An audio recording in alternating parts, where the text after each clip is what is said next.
As streamer legal disputes continue to spill into the public eye, another situation suddenly entered the spotlight, this time involving Tectone and Pinkchu. During his stream, Mizkif claimed that the court case between Tectone and Pinkchu had reached a conclusion earlier today. According to Mizkif, the ruling did not go in Tectone's favor, sharing in the following clip.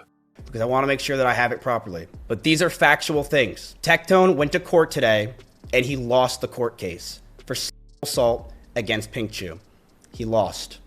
He lost the court case. It was civil. Tectone lost the court case, and Tectone has to pay all of her legal fees for the past 2 years. Tectone got a restraining order on him months ago. Do you know how hard it is to get a restraining order? At the time of Mizkif's comments, no official court documents were being shown on stream, which is why the situation immediately sparked debate and skepticism online. Some viewers questioned the accuracy and timing of the claim, while others pointed out that details surrounding legal cases often emerge unevenly before full confirmation is available. Still, Mizkif spoke confidently, framing the outcome as definitive and using it as an example of how public legal battles between creators can escalate quickly. Mizkif also shows during a stream the video of Tectone doing the walk of shame and leaving the courtroom in the following. There's Tectone with some of his lawyers leaving the courtroom. You can tell by his walk, you can tell by this. There he is, leaving the courtroom today. The walk of shame as he lost the court case to Pinkchu. You can tell by his giant dome and who that walk is, that it's him.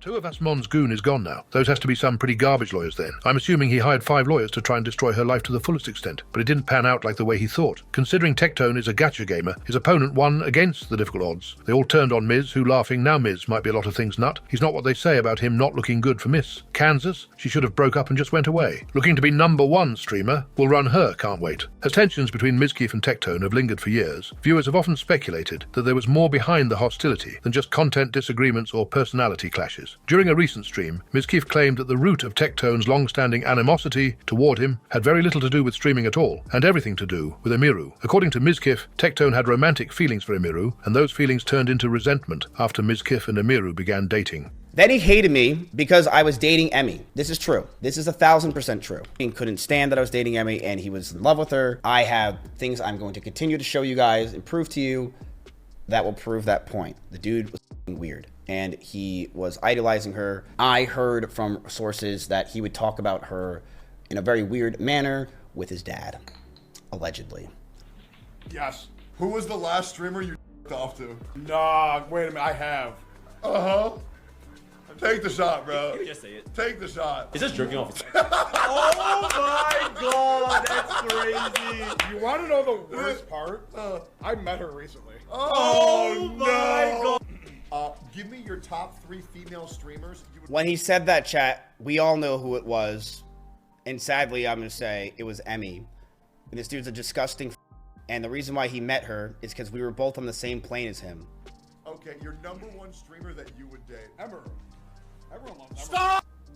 Tectone came over, him and Freem came over yesterday, and one of the first things Tectone says to me is like, "Sup, dude? By the way, my 17-year-old father thinks you're hot," and I was like, yeah, so I'm gonna say this loudly and proudly. I heard from somebody, a good source, the best source I would say, that Tectone and his father would talk very disgusting things about Emiru all the time. I thought this was pretty obvious. He's the prototype viewer of hers since she joined up with those dudes. All he used to do was play gacha gooners games like Genshin, and she cosplays all that shares. Of course he was trying to get in there. You could see it on his face. So if true, everything Pinkchu said was true. Never liked the guy anyway. Didn't doubt her words, even for a second. I wonder if Asmon is still going to defend him after this. P.S. Still F Mizkif, though. After the notepad controversy involving streamer Lacari exploded across social media, he finally broke his silence. But his response created another major moment in the ordeal. What began as a viral clip of him accidentally displaying a notepad window with links and file names that seemed to point to extremely explicit material turned into one of the biggest streamer scandals of the year. In the aftermath of that backlash and platform action, Lucari issued a public statement addressing the situation. In his message, he said he had never consumed the type of content that was visible on his notepad, apologized for how he continued to stream after the files were shown, and acknowledged that trivializing abusive material on stream is not okay. He also emphasized that he recognized how serious the issue was and took responsibility for failing to protect his community and peers by allowing the broadcast to continue in the moment. But perhaps the most striking part of his statement was what Lacari revealed next. He announced that he had admitted himself into a addiction recovery program. Lacari explained that browsing explicit websites had been a serious problem for as long as he could remember, and that he was committing to treatment to address it. As part of this decision, he said he would be taking an indefinite hiatus from live streaming to focus on recovery, and to hopefully contribute a net positive to society going forward. The response to this update was mixed across the community, with some viewers acknowledging the difficulty of confronting a personal issue publicly, while others remained skeptical about the explanations surrounding the original incident. I actually feel for the guy because there's a plausible scenario where he just stumbled upon a link while looking for standard content, saved it, and simply forgot it existed. That kind of illegal material is unfortunately easy to encounter accidentally if you're off the mainstream path. However, because the risk of darker intent is so high, it's impossible to give him the benefit of the doubt. He's essentially lost everything over something that might have been a careless mistake.